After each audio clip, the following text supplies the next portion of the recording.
Cette vidéo va peut-être ravir beaucoup de gens et en décevoir beaucoup aussi, et je m'en excuse. Mais je pense que je vais faire une petite pause des réseaux sociaux. Arrêter définitivement, je sais pas. Mais en tout cas, j'ai besoin de faire une pause. Parce que j'arrive pas à gérer tous les problèmes des gens.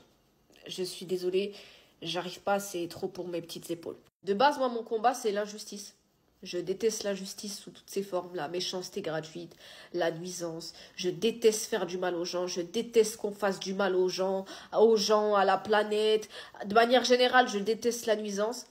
Et en fait, c'est un combat que je me suis dit que je pouvais supporter toute seule. Mais je peux pas le supporter toute seule. Et c'est encore pire quand on me raconte les injustices qu'on subit, que ce soit quand on m'écrit en privé, dans les commentaires, je vois, c'est pas parce que je peux pas répondre à tout le monde, j'ai des notifications à la seconde, je peux pas répondre à tout le monde, je suis désolée, mais je lis vos commentaires, et des fois quand je lance des débats, je vois la souffrance des gens, je vois qu'ils vivent des trucs de ouf, et j'arrive pas à supporter. De base, moi je suis quelqu'un de très empathe, tu me racontes tes problèmes, je pleure avec toi. Et en fait là, de voir les problèmes de tout le monde, partout, tout le temps, jour et nuit, ça me nuit.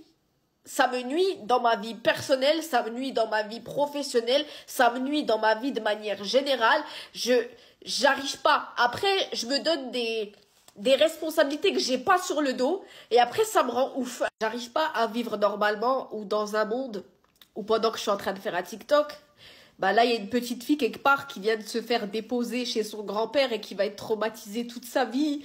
Ou un petit garçon aussi, ça arrive aux petits garçons. Ou là, il y a une femme ce matin qui est partie au travail. Elle va rentrer traumatisée ce soir.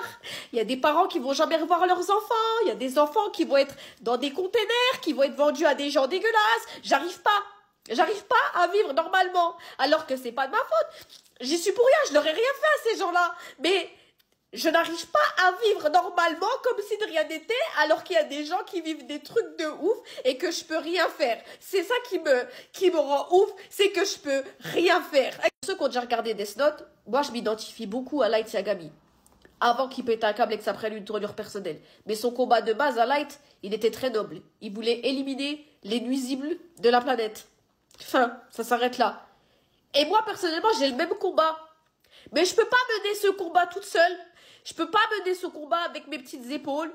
Je peux pas faire ça toute seule. Et même si j'aimerais bien changer la planète à ma petite échelle, je peux pas. Je peux pas.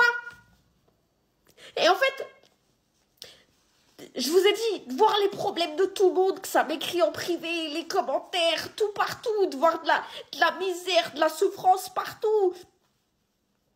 Ça m'oppresse, ça me fait me réveiller la nuit, ça me fait culpabiliser sur ma vie, ça me fait mal vivre, je sais pas comment on appelle cette pathologie en psychologie, je suis pas psychologue, j'en sais rien, mais c'est invivable. Il faut déjà que je prenne soin de moi avant de vouloir prendre soin des autres, et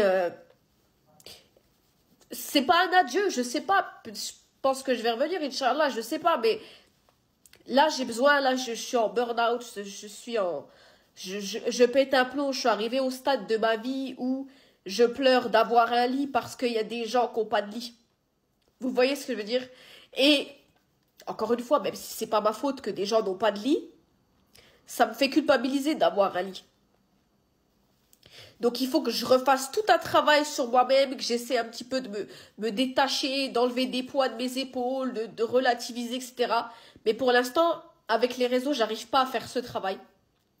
Donc il faut que je me concentre sur moi-même. Et en tout cas, j'espère revenir, mais si je reviens pas, sachez que de ce réseau social, de TikTok, je retiens énormément de bienveillance.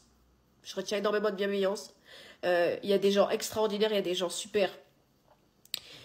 Et les gens qui souffrent, même si je parle plus de vous, je penserai toujours à vous.